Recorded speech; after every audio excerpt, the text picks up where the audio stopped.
Magluluto tayo ng ginisang opo. Bali, naglagay na pala ako ng mantika sa kawali. Nilagay ko na yung bawang.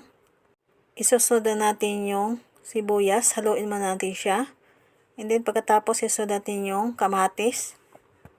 Bali, haluin muna natin siya. Pagkasunod, ilagay na natin yung pork. And then, haluin muna natin siya. Pagkatapos pala, lagyan natin ng asin para magkaroon ng lasa yung ating pork. And then, bali, tinakpan ko pala siya. Pagkatapos na tinakpan natin, bali, ayan, haluin muna natin. Ilagay na natin yung upo. Bali, takpan natin siya at para naman maluto yung ating upo. And then, haluin muna natin siya. Pagka halo natin, maglagay na pala tayo ng pangpalasa. Oyster sauce lang ilalagay ko. Nakadepende na sa inyo kung anong ilalagay ninyong pangpalasa. Bali, maglagay na tayo ng konting tubig para maluto naman yung ating upo.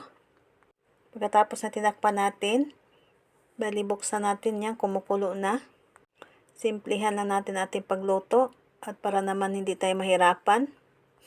And then, haluin muna natin siya. Bali, sa part na yan, kailangan natin tikman kung tama na ba ang kanyang lasa. Bali, luto na pala yung ating upo. Salin muna natin siya dito. Bali, hindi lang natin pwedeng i-overcook yung ating upo dahil pangit din pag overcook siya. So, ayan. Bali, magpakita naman tayo sa video para naman malaman din nila na sarili nating content. Bali, pala ilagay ko pala siyang spring onion. Thank you for watching, guys. Maraming salamat sa panonood nyo. Bye!